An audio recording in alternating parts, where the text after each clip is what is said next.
ಸಕ್ಕರೆ ನಾಡು ಮಂಡ್ಯದಲ್ಲಿ ಮೋದಿ ಅವರ ಗರ್ಜನೆ ಇತ್ತು. ಜೆಡಿಎಸ್ ಭದ್ರಕೋಟೆಯಲ್ಲಿ ಮತದಾರರನ್ನ ಸೆಳೆಯುವಂತ ನಿಟ್ಟಿನಲ್ಲಿ ಬಿಜೆಪಿ ಹರಸಾಹಸ ಪಡ್ತಾ ಇದೆ. ಇವತ್ತು ಮೋದಿ ಅವರ ಎಂಟ್ರಿಯಿಂದ ಯಾವ ರೀತಿಯಾದಂತ ಬದಲಾವಣೆ ಆಗುತ್ತೆ ಅನ್ನುವಂಥದ್ದನ್ನ ಎಲೆಕ್ಷನ್ ರಿಸಲ್ಟ್ ಅಲ್ಲಿ ಕಾದು ನೋಡಬೇಕಾಗಿದೆ. ಇದ್ರ ಬಗ್ಗೆ ಇನ್ನಷ್ಟು ಮಾಹಿತಿಯನ್ನ ಪಡ್ಕೊಳ್ತಾ ಹೋಗೋಣ. ನ್ಯೂಸ್ ಡೆಸ್ಕ್ ಅಲ್ಲಿ ನೇರ ಸಂಪರ್ಕದಲ್ಲಿ ಜಾಯ್ನ್ ಆಗಿದ್ದಾರೆ ನಮ್ಮ ಔಟ್ಪುಟ್ ಎಡಿಟರ್ ಮಧು ಎಂ ಉತ್ತುವಳ್ಳಿ.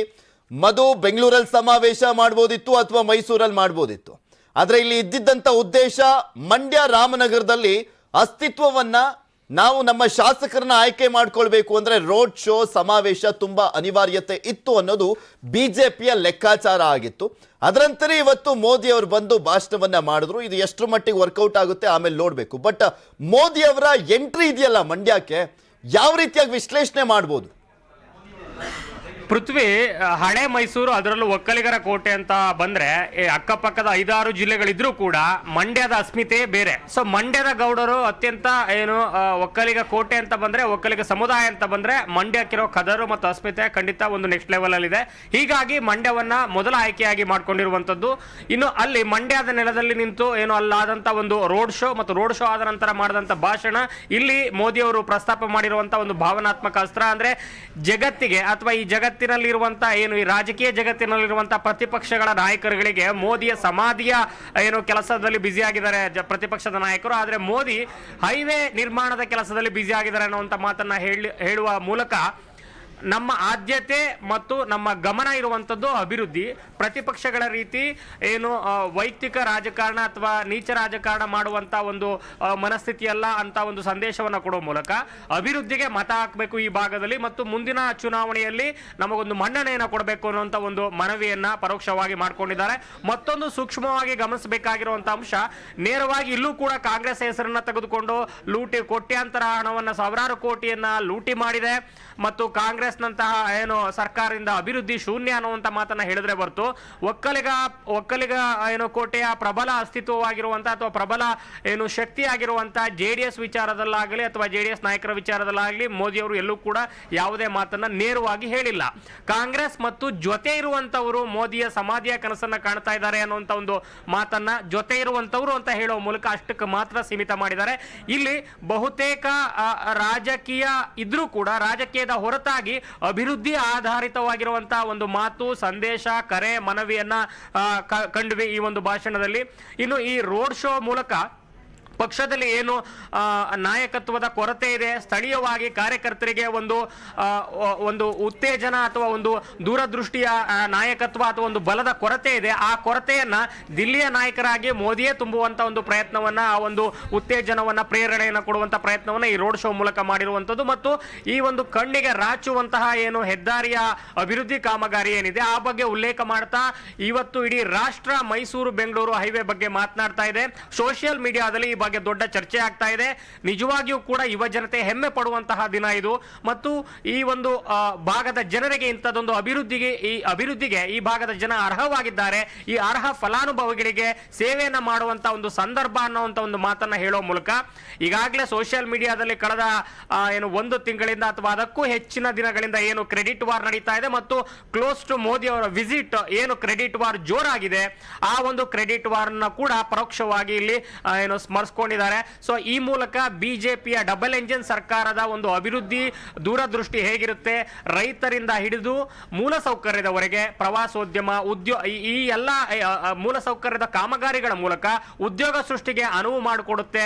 ಈ ಮೂಲಕ ಈ ಭಾಗದ ಆರ್ಥಿಕ ಸ್ಥಿತಿಯೂ ಕೂಡ ಉತ್ತಮ ಆಗುತ್ತೆ ಮತ್ತು ಪ್ರವಾಸೋದ್ಯಮ, ರಾಮನಗರ, ಮಂಡ್ಯ, ಮೈಸೂರು ಅಂತ ಬಂದಾಗ ಪ್ರವಾಸೋದ್ಯಮಕ್ಕೆ ಅತ್ಯಂತ ವಿಪುಲ ಅವಕಾಶಗಳಿರೋದ್ರಿಂದ ಈ ಭಾಗದ ಪ್ರವಾಸೋದ್ಯಮ ಅಭಿವೃದ್ಧಿಗೂ ಕೂಡ ಈ ಒಂದು ಹೈವೇ ಪ್ರಯೋಜನಕಾರಿಯಾಗಲಿದೆ. ಮತ್ತು ಕುಶಾಲನಗರದ ಚತುಷ್ಪಥ ಹೈವೇ ಹೆದ್ದಾರಿ ಕಾಮಗಾರಿಗೆ ಶಿಲಾನ್ಯಾಸ ಹಾಕುವ ಮೂಲಕ ಈ ಭಾಗದ ಆರ್ಥಿಕತೆಗೂ ಕೂಡ ಮುಂದಿನ ದಿನಗಳಲ್ಲಿ ಪ್ರಯೋಜನ ಆಗಲಿದೆ. ಹೀಗಾಗಿ ಈ 2 ಕಾಮಗಾರಿಗಳನ್ನ ನೋಡಿ ಆದ ಮೇಲೆ ಕೂಡ ನೀವು ಇದಕ್ಕೂ ಮುಂಚೆ ಸಿಎಂ ಅವರು ಭಾಷಣ ಮಾಡಿದಂತ ಸಂದರ್ಭದಲ್ಲಿ 30 ವರ್ಷಗಳ ಕಾಲ 2 ಪಕ್ಷಗಳನ್ನ ನೋಡಿದಿರಿ.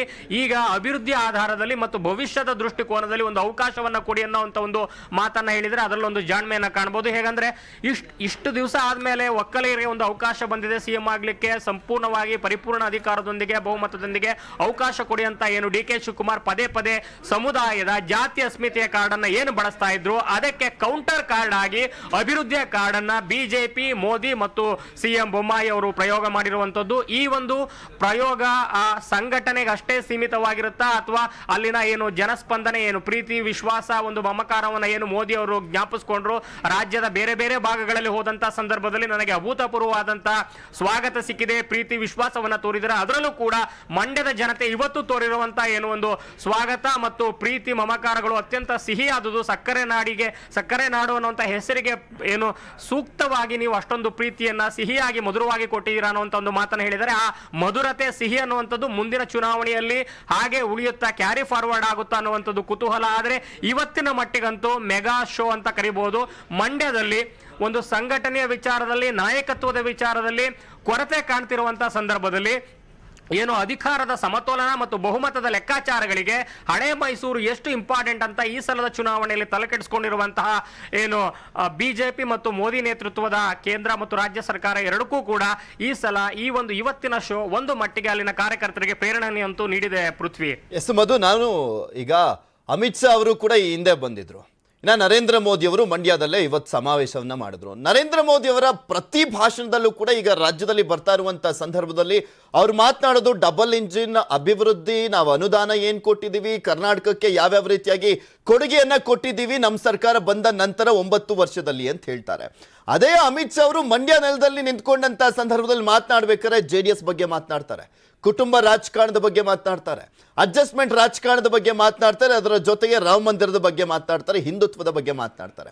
ಈ ಸ್ಟ್ರಾಟಜಿ ಇದೆಯಲ್ಲ, ರಾಜಕೀಯ ಲೆಕ್ಕಾಚಾರಗಳು ಇವರಿಬ್ಬರಲ್ಲೂ ಕೂಡ ವೈವಿಧ್ಯತೆ ಅನ್ನುವಂಥದ್ದು ಕಾಣಿಸ್ತಾ ಇದೆಯಲ್ಲ, ಏನ್ ಹೇಳ್ಬೋದು ಇದಕ್ಕೆ, ಈ ಪ್ಲಾನ್ ಬಗ್ಗೆ ಬಿಜೆಪಿ ರಾಜಕೀಯ ತಂತ್ರ, ಪ್ರತಿತಂತ್ರ, ರಣತಂತ್ರಗಳ ವಿಚಾರದಲ್ಲಿ ಬಿಜೆಪಿ 10 ಮೈಲಿ ಎಲ್ಲರಿಗಿಂತ 10 ಮೈಲಿ ಅನ್ನೋದಕ್ಕಿಂತ 100 ಮೈಲಿ ಎಲ್ಲರಿಗಿಂತ ಮುಂದಿದೆ ಅನ್ನುವಂಥದ್ದು ಗೊತ್ತಿರುವಂತದ್ದೇ. ಈ ಕಾರಣಕ್ಕೆ 2 ಬಾರಿ ಪ್ರಚಂಡ ಬಹುಮತದೊಂದಿಗೆ ಅಧಿಕಾರವನ್ನು ಹೊಂದಿರುವಂತದ್ದು. ಅದರ ಸ್ಟ್ರಾಟಜಿಯ ಭಾಗವಾಗಿಯೇ ಈ ಸಲ ಇಷ್ಟು ದಿವಸದವರೆಗೆ JDS ಅಥವಾ JDS ನ ವರಿಷ್ಠ ನಾಯಕರ ವಿಚಾರದಲ್ಲಿ ಯಾವುದೇ ರೀತಿಯ ಟೀಕೆಗಳನ್ನ, ವೈಯಕ್ತಿಕ ಟೀಕೆಗಳನ್ನ ಮೋದಿ ಅವರು ಇರಲಿ, ಆದರೆ ಒಂದು ಪಕ್ಷವಾಗಿ ಪಕ್ಷದ ನಾಯಕರು ಕೂಡ ಮಾಡ್ತಾ ಇರಲಿಲ್ಲ.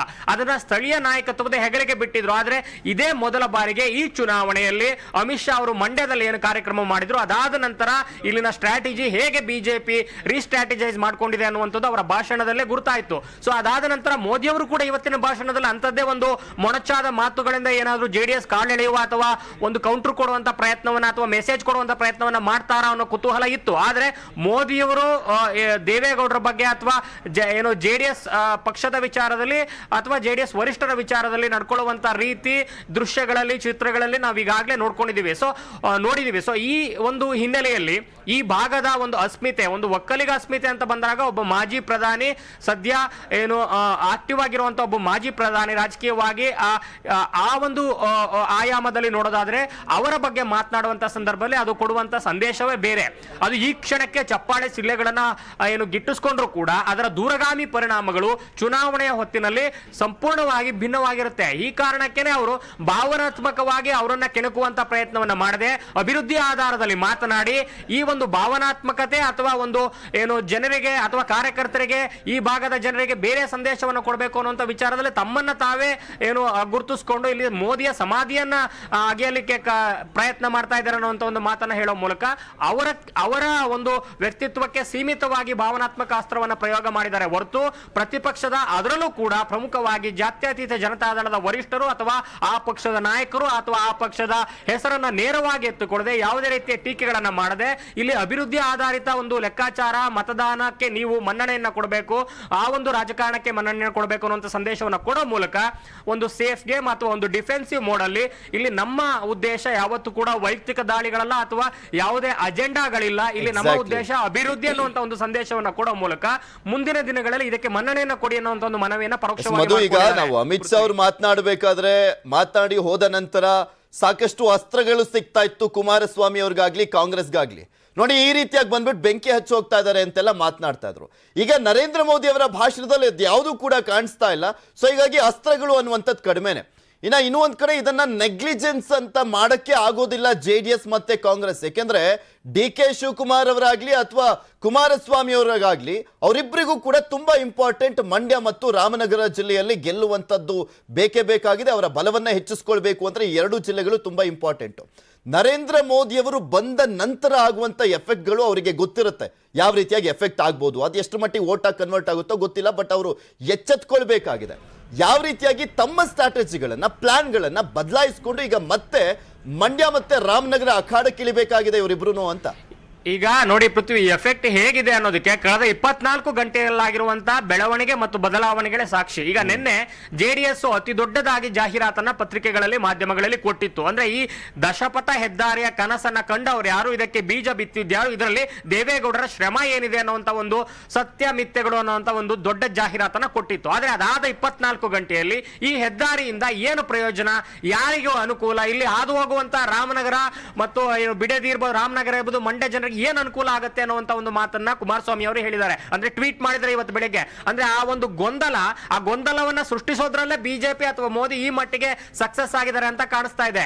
ನೋಡಿ, ಈಗ ಅವರು ಒಂದು ಹಂತದಲ್ಲಿ ಆ ಒಂದು ಪ್ರತಾಪ್ ಸಿಂಹ ಅವರು ಪರಿಶೀಲನೆ ಮಾಡುವಂತ ಸಂದರ್ಭದಲ್ಲಿ ಮಳೆ ಆಗಿ ಅಲ್ಲೆಲ್ಲ ಅಧ್ವಾನಗಳಾಗಿದ್ದಂತ ಸಂದರ್ಭದಲ್ಲಿ ನಿರಂತರವಾಗಿ ಒಂದು ಪಕ್ಷಕ್ಕೆ ಒಬ್ಬ ಎಂಪಿಗೆ ವಾಗ್ದಾಳಿಯನ್ನ ಮಾಡಿದ್ರು, ಟೀಕೆಗಳನ್ನ ಮಾಡಿದ್ರು. ಅಲ್ಲಿ ಬೇರೆ ಯಾವುದೇ ಕ್ರೆಡಿಟ್ ಆಗುವಂತ ವಿಚಾರಗಳು ಕಳೆದ 1 ವರ್ಷದಿಂದನೂ ಇರಲಿಲ್ಲ. ಆದ್ರೆ ಯಾವಾಗ ಹೆದ್ದಾರಿ ಎದ್ದು ನಿಲ್ತೋ ಅದರ ಸಂಪೂರ್ಣ ಒಂದು ಚಿತ್ರಣ ಸೋಷಿಯಲ್ ಮೀಡಿಯಾದಲ್ಲಿರ್ಬೋದು ಮತ್ತು ಆ ಭಾಗದ ಮತದಾರರ ಅಥವಾ ಆ ಭಾಗದ ವಾಹನ ಸಂಚಾರರ ಮನಸ್ಸಿನಲ್ಲಿ ಏನ್ ಮೂಡ್ತಾ ಹೋಗ್ತು, ಆ ಸಂದರ್ಭದಲ್ಲಿ ಸಹಜವಾಗಿ ರಾಜಕೀಯ ಒಂದು ಕ್ರೆಡಿಟ್ ವಾರ್ ಶುರುವಾಯಿತು.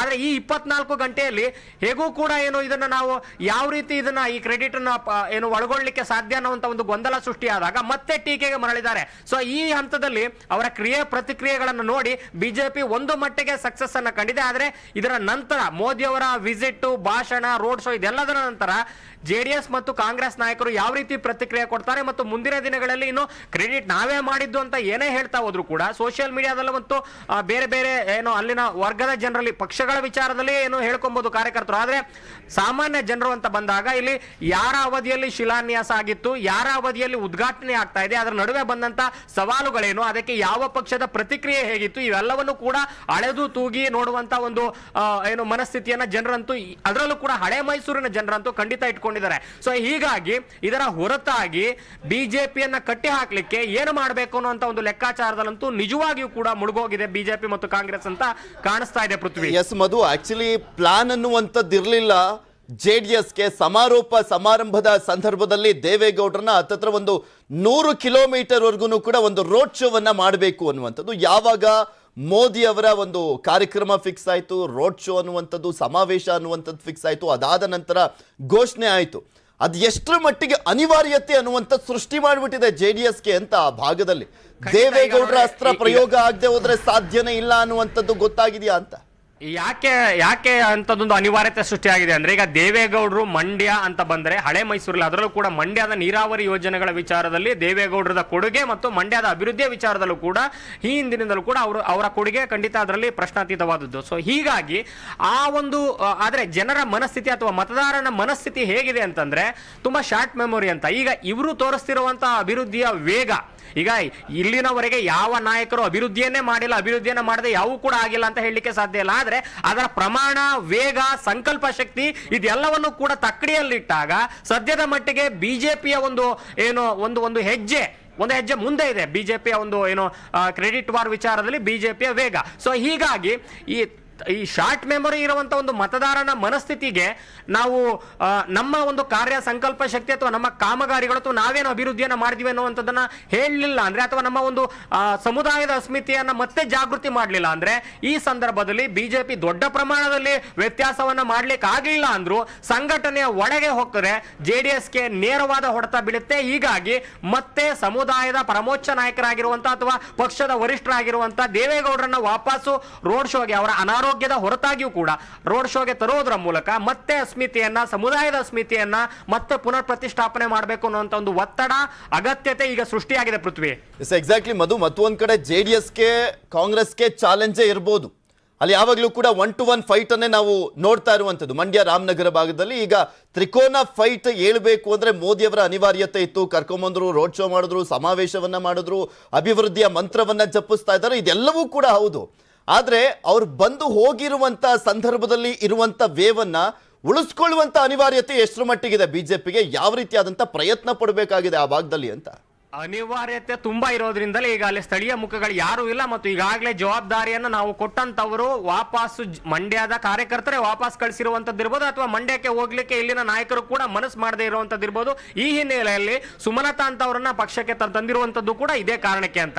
ಅಂದ್ರೆ ಮೋದಿ ಬಂದು ಹೋದ ಸಂದರ್ಭದಲ್ಲಿ ಅಕ್ಕಪಕ್ಕದ ಜಿಲ್ಲೆಗಳಿಂದ ಕಾರ್ಯಕರ್ತರನ್ನ ಸೇರಿಸಬಹುದು, ಅಥವಾ ಪಕ್ಷದ ಪರಮೋಚ್ಚ ನಾಯಕರಾಗಿರೋದ್ರಿಂದ ಅವರು ಬಂದಂತ ಸಂದರ್ಭದಲ್ಲಿ ಇರುವಂತಹ ಪ್ರತಿಕ್ರಿಯೆಗೂ ಇಲ್ಲಿನ ಸ್ಥಳೀಯ ಮುಖಗಳಿಗೆ ಅಥವಾ ಇಲ್ಲಿನ ಸ್ಥಳೀಯ ರಾಜ್ಯ ಸರ್ಕಾರಕ್ಕೆ ಸಿಗುವಂತಹ ಪ್ರತಿಕ್ರಿಯೆಗೂ ತುಂಬಾ ಅಜಗಜ ವ್ಯತ್ಯಾಸ ಇದೆ. ಅದರಲ್ಲೂ ಈ ಕಲ್ಯಾಣ ಕರ್ನಾಟಕ ಅಥವಾ ಈ ಕಿತ್ತೂರು ಕರ್ನಾಟಕ ಅಂತ ಬಂದ್ರೆ ಅಲ್ಲಿ ಸ್ಥಳೀಯವಾಗಿ ಒಂದಷ್ಟು ನಾಯಕರುಗಳ ಪ್ರಾಬಲ್ಯ ಇದೆ. ಅವರ ಮುಖಗಳಿಗೆ ಮೋದಿಯವರ ಹೊರತಾಗಿಯೂ ಕೂಡ ಒಂದಷ್ಟು ಮತ ಗೆಲ್ಲುವಂತ ಒಂದು ಏನು ಶಕ್ತಿ ಇದೆ ಮತ್ತು ಜನರನ್ನ ರೀಚ್ ಆಗುವಂತ ಶಕ್ತಿ ಇದೆ. ಆದ್ರೆ ಹಳೆ ಮೈಸೂರು ಅಂತ ಬಂದಾಗ ರಾಮನಗರದಿಂದ ಚಾಮರಾಜನಗರದವರೆಗೂ ಕೂಡ ಅಥವಾ ಬೆಂಗಳೂರಲ್ಲೇ ನೋಡಿ ಎಷ್ಟೊಂದು ಪ್ರಬಲ ಪೈಪೋಟಿ ಇದೆ ಪ್ರತಿಪಕ್ಷಗಳಿಂದ. ಕಾಂಗ್ರೆಸ್ ಮತ್ತು ಜೆಡಿಎಸ್ ಈ ಎರಡೂ ಪಕ್ಷಗಳಿಂದ ಆ ಒಂದು ಮತದಾರನ ಮನಸ್ಸನ್ನ ಹಿಡಿದಿಟ್ಟುಕೊಳ್ಳುವಲ್ಲಿ ತುಂಬಾ ದೊಡ್ಡ ಸವಾಲಿದೆ. ಹೀಗಾಗಿ ಸ್ಥಳೀಯ ನಾಯಕರು ಯಾವ ರೀತಿ ಅದನ್ನ ಮುಂದೆ ಕ್ಯಾರಿ ಫಾರ್ವರ್ಡ್ ಮಾಡ್ತಾರೆ ಇವತ್ತಿನ ನಂತರದ, ಯಾಕಂದ್ರೆ ಅಮಿತ್ ಶಾ ಅವರು ಬಂದು ಹೋದ ಅವತ್ತು ದೊಡ್ಡ ಭಾಷಣ ಮಾಡಿದ ನಂತರ ಏನೆಲ್ಲ ಆಯ್ತು, ಅವರೇ ಖುದ್ದು ಇಲ್ಲಿನ ಸ್ಥಳೀಯ ಒಕ್ಕಲಿಗ ನಾಯಕರನ್ನ ಕರೆಸ್ಕೊಂಡು ಕ್ಲಾಸ್ ತಗೊಳ್ಳುವಂತ ಒಂದು ಅಗತ್ಯತೆ ಅನಿವಾರ್ಯತೆ ಬಂತು. ಅದಾದ್ಮೇಲೂ ಕೂಡ ಜವಾಬ್ದಾರಿ ವಹಿಸಿದಂತವರು ಆಗದೆ ವಾಪಸ್ಸು ಅರ್ಧಕ್ಕೆ ಕೈ ಬಿಡುವಂತ ಪರಿಸ್ಥಿತಿ ಬಂತು ಬಿಜೆಪಿಗೆ. ಆದ್ರೆ ಈ ಒಂದು ಸಂದರ್ಭದಲ್ಲಿ ಕ್ಲೋಸ್ ಟು ಎಲೆಕ್ಷನ್, ಈಗ ಮೋದಿ ಅವರ ಭೇಟಿಯ ನಂತರ, ಅವರ ಭಾಷಣದ ನಂತರ, ಅವರ ರೋಡ್ ಶೋ ನಂತರ ಹೇಗೆ ಸ್ಥಳೀಯ ನಾಯಕರು ಇದರ ವೇವ್ ಅನ್ನ ಮುಂದುವರಿಸಿಕೊಂಡು ಹೋಗ್ತಾರೆ ಅನ್ನುವಂಥದ್ದು ದೊಡ್ಡ ಎಕ್ಸಾಕ್ಟ್ಲಿ ಮಧು. ಯಾಕೆಂದ್ರೆ ಈಗ ನಾವು ನೋಡ್ತಾ ಇದ್ವಲ್ಲ, KC ನಾರಾಯಣಗೌಡರು ಅಂದ್ರೆ ಸಚಿವರಾಗಿರುವಂತದ್ದು KR ಪೇಟೆಯಲ್ಲಿ, ಅವರು ಕಾಂಗ್ರೆಸ್ಗೆ ಹೋಗ್ತೀನಿ ಅನ್ನುವಂತ ನಿರ್ಧಾರ ಮಾಡ್ಬಿಟ್ಟಿದ್ದಾರೆ. ಮೋದಿ ಬಂದು ಹೋದ್ಮೇಲೆ ಅವರು ಕಾಂಗ್ರೆಸ್ಗೆ ಸೇರ್ತಾರೆ ಅನ್ನುವಂಥದ್ದೆಲ್ಲ ಸಾಕಷ್ಟು ಬಿಂಬಿತ ಆಗ್ತಾ ಇದೆಯಲ್ಲ. ಈ ವೇವ್ ಈಗ ಏನ್ ಕ್ರಿಯೇಟ್ ಆಗಿದೆ, ಅಕಸ್ಮಾತ್ ನಾರಾಯಣಗೌಡರು ಗೆದ್ದಿರುವಂತ ಏಕೈಕ ಬಿಜೆಪಿಯ ಶಾಸಕ ಮಂಡ್ಯ ಮತ್ತೆ ರಾಮನಗರ ಭಾಗದಲ್ಲಿ ಒಂದು ಪಕ್ಷವನ್ನ ಚೇಂಜ್ ಮಾಡಿದಂತ ಸಂದರ್ಭದಲ್ಲಿ ಇದೆಲ್ಲವೂ ಕೂಡ ನೀರಲ್ಲಿ ಹೋಮ ಆಗ್ತಂಗ ಆಗ್ಬಿಡುತ್ತೆ. ಸೊ ಅವ್ರನ್ನೆಲ್ಲ ಉಳಿಸ್ಕೊಂಡು ಮತ್ತೆ ಪ್ರಬಲ ನಾಯಕರನ್ನ ಸೆಳೆಯುವಂತ ಅನಿವಾರ್ಯತೆನೇ ಜಾಸ್ತಿ ಇರೋದು ಬಿಜೆಪಿಗೆ. ಮತ್ತು ಒಂದ್ ಕಡೆ ಸುಮಲತಾ ಅಂಬರೀಶ್ ಅವರ ಬೆಂಬಲ ಇದೆ, ಎಲ್ಲೋ ಒಂದ್ ಕಡೆ ಅವರ ಹೆಸರುಗಳು ಪ್ರಸ್ತಾಪ ಆಗುತ್ತೆ, ಅದರ ಒಂದು ಅಡ್ವಾಂಟೇಜ್ ಅನ್ನ ತೆಗೆದುಕೊಳ್ಬಹುದು ಅಂತ ಹೇಳಲಾಗ್ತಾ ಇತ್ತು. ಅದು ಕೂಡ ಎಲ್ಲೋ ಒಂದ್ ಕಡೆ ಅಷ್ಟಾಗಿ ಕಾಣಿಸ್ಲಿಲ್ಲ ಮೋದಿ ಅವ್ರ ಭಾಷಣದಲ್ಲಿ. ಈಗ ನೋಡಿ, ಸುಮಲತಾ ಅವರನ್ನ ಸಂಪೂರ್ಣವಾಗಿ ಹೇಳಲಿಕ್ಕೆ ಸಾಧ್ಯ. ಈಗ ಅವರು ಮೊನ್ನೆ ಬಂದಿರುವಂತ ಏನು ಪಕ್ಷಕ್ಕೆ ಮೊನ್ನೆ ಪ್ರೆಸ್ ಮೀಟ್ ಮಾಡಿ ಬೆಂಬಲವನ್ನ ಸೂಚಿಸಿರುವಂತದ್ದು. ಈಗಾಗಲೇ ಹೆದ್ದಾರಿಯ ವಿಚಾರದಲ್ಲಿ ಪ್ರತಾಪ್ ಸಿಂಹ ಮತ್ತು ಸುಮಲತಾ ಅವರ ನಡುವೆ ಯಾವ ರೀತಿಯ ಫೈಟ್ ಆಗಿತ್ತು, ಈಗ ಅನಿವಾರ್ಯವಾಗಿ ಪಕ್ಷಕ್ಕೆ ಬೆಂಬಲ ಕೊಟ್ಟಿರೋದ್ರಿಂದ ಜೊತೆಯಾಗಿ ಹೆಜ್ಜೆ ಇಡುವಂತ ಪರಿಸ್ಥಿತಿ ಇದೆ. ಆದ್ರೆ ಏನಾಗಿತ್ತು ಅನ್ನುವಂತ ಒಂದು ಇತಿಹಾಸವೂ ಕೂಡ ಗೊತ್ತಿರೋದ್ರಿಂದ ಕಳೆದ 1.5 ವರ್ಷದಲ್ಲಿ ಈ ಹಂತದಲ್ಲಿ ಕ್ರೆಡಿಟ್ ಅನ್ನ ಡಿವೈಡ್ ಮಾಡ್ಲಿಕ್ಕೆ ಅಥವಾ ಹೊಸದಾಗಿ ಬಂದವರನ್ನ ಅತಿ ದೊಡ್ಡದಾಗಿ ಉಲ್ಲೇಖ ಮಾಡಿ ಅಲ್ಲಿ ಆಗುವಂತ ಸ್ಥಳೀಯ ಸಮಸ್ಯೆಗಳನ್ನ ಹೊಸದಾಗಿ ಸೃಷ್ಟಿ ಮಾಡಲಿಕ್ಕೆ ಬೇಡ ಅನ್ನುವಂತ ಒಂದು ಕಾರಣದಲ್ಲಿ ಮೋದಿ ಅವರು ಇಲ್ಲಿ ಬಿಜೆಪಿ ಸರ್ಕಾರ ಅಥವಾ ಅವರ ನಾಯಕತ್ವ ಡಬಲ್ ಎಂಜಿನ್ ಸರ್ಕಾರ ಅನ್ನುವಂತ ಒಂದು ಮಹತ್ವದ ಆಧಾರದಲ್ಲಿ ಅಥವಾ ಆ ಒಂದು ಲೆಕ್ಕಾಚಾರದಲ್ಲಿ ಮಾತನಾಡಿದ್ದಾರೆ. ಆದ್ರೆ ನಾರಾಯಣಗೌಡರ ವಿಚಾರ ತಗೊಂಡ್ರೆ, ಈಗ ನಿನ್ನೆ ಏನು ಕಾರ್ಯಕ್ರಮ ಆಗಿತ್ತು, ಅವರ ಇಲಾಖೆಯ ಕಾರ್ಯಕ್ರಮದಲ್ಲೇ ಖುದ್ದು ಅವರು ಭಾಗವಹಿಸಿರ್ಲಿಲ್ಲ. ಅಲ್ಲಿ ಮುಖ್ಯ ಕಾರ್ಯದರ್ಶಿ ಅವರು ಹೋಗಿದ್ರು, ವಂದಿತಾ ಶರ್ಮಾ. ಹಾಗಾಗಿ ಇಲ್ಲಿ ಅವರನ್ನ ಈ ಕಾರ್ಯಕ್ರಮಕ್ಕೆ ಗೈರಾಗಿದ್ರೆ ಇವತ್ತಿನ ಮಟ್ಟಿಗೆನೇ ದೊಡ್ಡ ಸಂದೇಶ ಪಾಸ್ ಆಗ್ಬಿಡೋದು. ಆದ್ರೆ ಈ ಕಾರ್ಯಕ್ರಮಕ್ಕೆ ಅವರು ಬರುವಲ್ಲಿ ರಾಜ್ಯ ಸರ್ಕಾರದ ಅಥವಾ ರಾಜ್ಯ ಬಿಜೆಪಿಯ ನಾಯಕರುಗಳು ಒಂದು ಮಟ್ಟಕ್ಕೆ ಅವರ ಮನವೊಲಿಸಿದರೋ ಅಥವಾ ಬರುವಂತೆ ಮಾಡ್ಕೊಂಡಿದ್ರು, ಅದು ಅವರ ಪಕ್ಷದ ಆಂತರಿಕ ವಿಚಾರ. ಆದ್ರೆ ಇವತ್ತಿನ ಪ್ರೋಗ್ರಾಮ್ ಅಲ್ಲಂತೂ ಕಾಣಿಸ್ಕೊಂಡಿದ್ದಾರೆ. ಆದ್ರೆ ಇದಾದ ನಂತರ ಅವರು ಪಕ್ಷದಲ್ಲೇ ಉಳಿತಾರ ಅಥವಾ ಕಾಂಗ್ರೆಸ್ ಆಪರೇಷನ್ ಒಳಗಾಗ್ತಾರ, ಅದಾದ ನಂತರ ಹೊರಹೋದಂತ ಏಕೈಕ ಶಾಸಕನ ಜಾಗದಲ್ಲಿ ಇಡೀ ಪಕ್ಷದಲ್ಲಿ ಹೇಗೆ ಸಂಘಟನೆ ಮಾಡ್ತಾರೆ ಅನ್ನುವಂತ ಒಂದು ಲೆಕ್ಕಾಚಾರ ಕುತೂಹಲ ಖಂಡಿತ ಇದ್ದೇ ಇದೆ. ಪೃಥ್ವಿ, ಓಕೆ, ಥ್ಯಾಂಕ್ ಯು ಮಧು, ನಿಮ್ಮೆಲ್ಲ ಸಂಪೂರ್ಣವಾದಂತ ಮಾಹಿತಿ ಮತ್ತೆ ವಿಶ್ಲೇಷಣೆಗೆ. ಈಗ ನೋಡ್ತಾ ಇದ್ವಿ ನರೇಂದ್ರ ಮೋದಿ ಅವರ ರೋಡ್ ಶೋ, ಅದಾದ್ಮೇಲೆ ಸಮಾವೇಶ ಎಷ್ಟರ ಮಟ್ಟಿಗೆ ಇಂಪ್ಯಾಕ್ಟ್ ಆಗುತ್ತೆ ಮಂಡ್ಯ ಭಾಗದಲ್ಲಿ ಅನ್ನುವಂಥ ತುಂಬಾ ಇಂಪಾರ್ಟೆಂಟ್. ಬಿಕಾಸ್ ನಾವೀಗ ತುಂಬಾ ಗಟ್ಟಿಯಾದಂಥ ನೆಲೆ JDSಗೆ ಅಂದ್ರೆ ಹಳೆ ಮೈಸೂರು ಭಾಗ. ಆದರೆ ಉತ್ತರ ಕರ್ನಾಟಕ ಭಾಗಕ್ಕೆ ಕುಮಾರಸ್ವಾಮಿ ಅವರು ಹೋದಂಥ ಸಂದರ್ಭದಲ್ಲೂ ಕೂಡ ದೊಡ್ಡ ಸಂಖ್ಯೆಯಲ್ಲಿ ಅಭಿಮಾನಿ ಬಳಗ ಸೇರುತ್ತೆ. ಕುಮಾರಣ್ಣ ಅಂತ ಹೋಗ್ತಾರೆ. ಅದು ವೋಟ್ ಆಗಿ ಎಷ್ಟು ಮಟ್ಟಿಗೆ ಕನ್ವರ್ಟ್ ಆಗುತ್ತೆ ಅನ್ನೋದು ಇಂಪಾರ್ಟೆಂಟ್ ಆಗುತ್ತೆ. ಸೊ ಹೀಗಾಗಿ ಮಂಡ್ಯ ಭಾಗದಲ್ಲಿ ಬಂದಿರುವಂಥ ಬಿಜೆಪಿ ಅಸ್ತಿತ್ವನೇ ಇಲ್ಲದಿರುವಂಥ ನೆಲದಲ್ಲಿ ನರೇಂದ್ರ ಮೋದಿ ಅವರು ಬಂದು ಹೋಗಿರುವಂಥ ಸಂದರ್ಭದಲ್ಲಿ ಅದು ವೋಟ್ ಆಗಿ ಎಷ್ಟು ಮಟ್ಟಿಗೆ ಕನ್ವರ್ಟ್ ಆಗುತ್ತೆ ಅನ್ನುವಂಥದ್ದು ಎಲೆಕ್ಷನ್ ಸಂದರ್ಭದಲ್ಲಿ ಗೊತ್ತಾಗಬೇಕಾಗಿದೆ. ಅದನ್ನ ಆ ಒಂದು ಅಲೆಯನ್ನ ಉಳಿಸ್ಕೊಳ್ಳುವಂಥ ಅನಿವಾರ್ಯತೆ ಬಿಜೆಪಿಗೂ ಕೂಡ ಇರುವಂಥದ್ದು. ಎಷ್ಟು ಮಟ್ಟಿಗೆ ಪ್ರಯತ್ನ ಪಡ್ತಾರೆ ಅನ್ನುವಂಥದ್ದನ್ನ ಕಾದು ನೋಡಬೇಕಾಗಿದೆ. ಮತ್ತಷ್ಟು ಮಾಹಿತಿಯನ್ನು ನಿಮ್ಮ ಮುಂದೆ ಇಡ್ತಾ ಹೋಗ್ತೀನಿ. ಆದರೆ ಅದಕ್ಕೂ ಮುಂಚೆ ಒಂದು ಸ್ಮಾಲ್ ಬ್ರೇಕ್.